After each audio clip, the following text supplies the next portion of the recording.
Okay, well, we are looking some kind of way today. Uh, Hair has not been done, but look, it's getting length.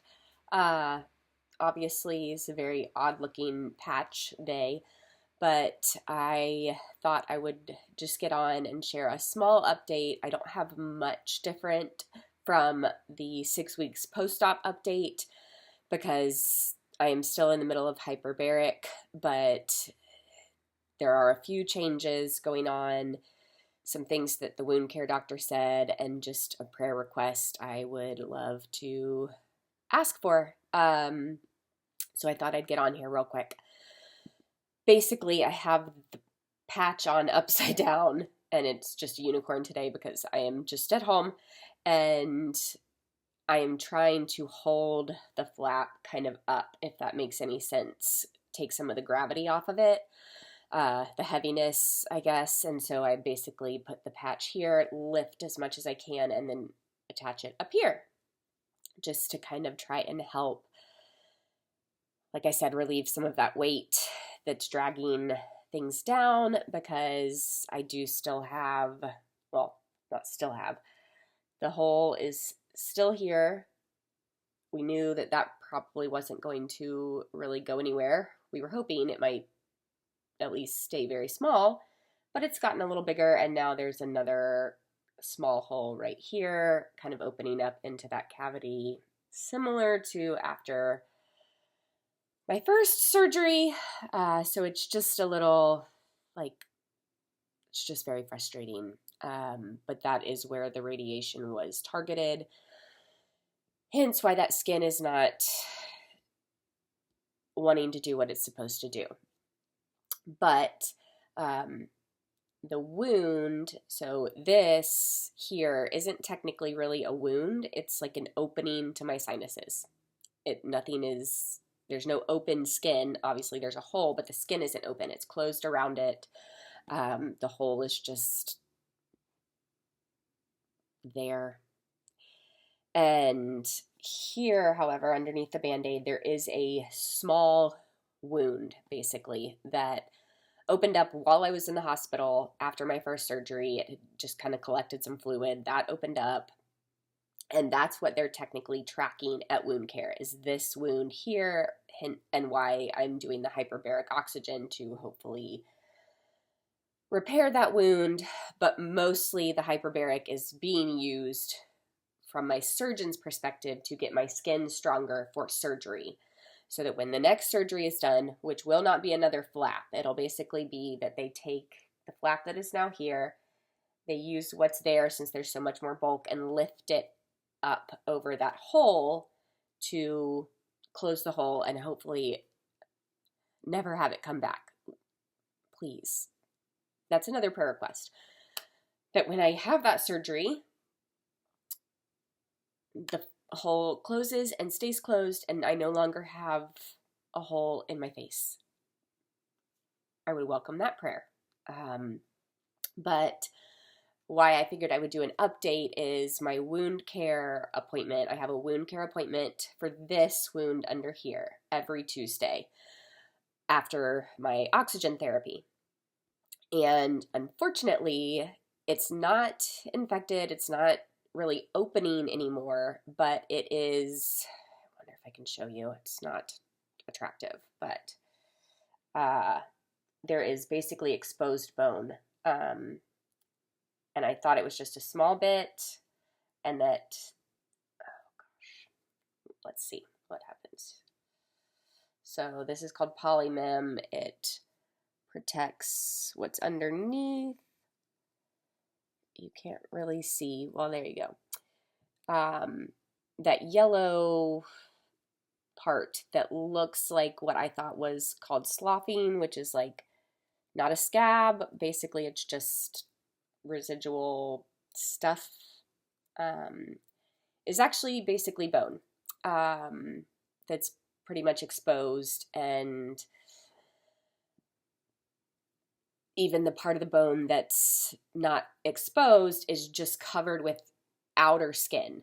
The skin is attached to the bone. It's called adherence or something. I can't remember the exact word she used, but the skin has adhered itself to the bone, and there's no like layers. There's no layers of skin. It's just top skin over bone. And the wound care doctor, which is something I had been worried about, so I asked, she thinks that they will basically have to either extend the flap up over this wound to basically be able to cover that bone and not continue to have the issue with this wound. And I asked, I was like, what if they can't do that? Are they going to have to take another piece of skin from my body somewhere? And she can't answer that because she's not the surgeon. So yesterday was just a really tough afternoon, I guess. I tried to kind of laugh it off after the appointment initially, and then by the end of the day, I was just really frustrated.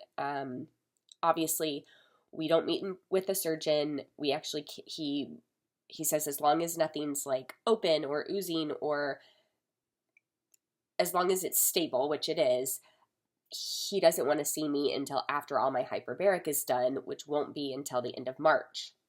So it's another like 6 weeks before I'll go see the surgeon and see what he has to say about everything. He wants me to finish hyperbaric, give my skin as much time as possible to heal, and then we'll see where everything is at after that and evaluate how to go forward. And so I would really just welcome prayers, vibes, that it doesn't have to be as drastic of a surgery, that there's other options for being able to take care of the wound, get my skin to heal. I mean, you can see like this skin like doesn't move. Thankfully, this skin is not adhered. It moves a little bit, but it should move like this. And obviously it's all just compromised from the radiation. And it makes me, it makes me second guess, like, should I not have done radiation? But I'm cancer free, and I have got to be grateful for that. And radiation was part of that journey. And obviously we can't go back. I can't undo the radiation. But it just makes me really frustrated that I'm still having these issues with my skin and the healing of the flap. I just want to be done having surgery. I want to be done. And so I would really welcome prayers for that. I also finally caught the crud that has been going around. I'm surprised it took me this long, but, and I'm still having a lot of like residual congestion from that on top of the congestion I already had because all of my sinuses are still healing. And so it's just making hyperbaric really uncomfortable because I'm having a hard time clearing my ears. And hyperbaric works kind of like being in an airplane.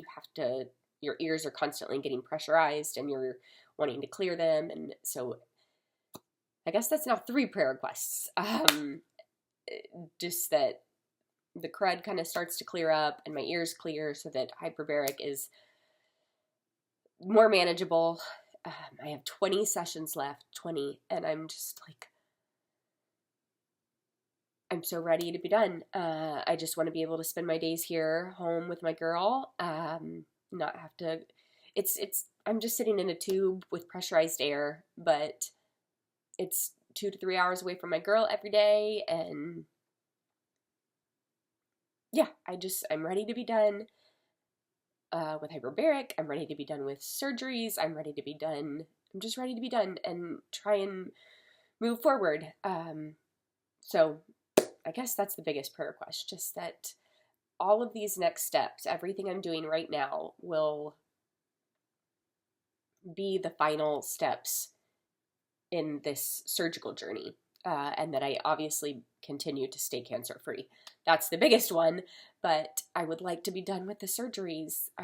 We got our Disney passes. If you saw the short I put up the other day, we made it. We did our first day at Disney and it was, oh, my mama heart. We were going to try and go from like 10 to 2 just to test things out, and she loved it and we were loving it. We stayed till 6. And it was a great day for me. It was something I had prayed for. So it was good for my heart. And I guess that's the update for now. End on a good note there with a good for my heart thing. But yes, just I would welcome prayers, like I said, vibes, whatever it is you do. I would really welcome those. And I will give more updates when I know them. I know it's not too much of a difference and not too big of an update because until I can see the surgeon, I won't know anymore. Just continuing my oxygen therapy and hoping it's helping heal my skin. I felt like this was like looking better before I started the oxygen therapy, but basically with compromised radiated skin, your skin is just susceptible to having issues. So it might have been a lot worse if I wasn't going to hyperbaric, and I don't want to think about worse. So I'm just, like I said, hoping this is it, because I know there are people that even, 2 years post radiation, all of a sudden they're having issues. Like they didn't have any issues before, but their skin has started to wear away. So I'm really hoping that mine's happening now and will not continue to happen 2 years from now. Yeah. Big hope. And then, yeah, just big hope that there's a simple solution, more simple than another flap surgery. No, thank you. No. I am speaking that out. That is not happening. God is in control. He knows what's going on. He knows what will come, and I will be ready for whatever, but no more flap surgery. Lift and cover and please. All right. I guess that's it for today. Thanks for watching, for all your continued support. Bye, everybody.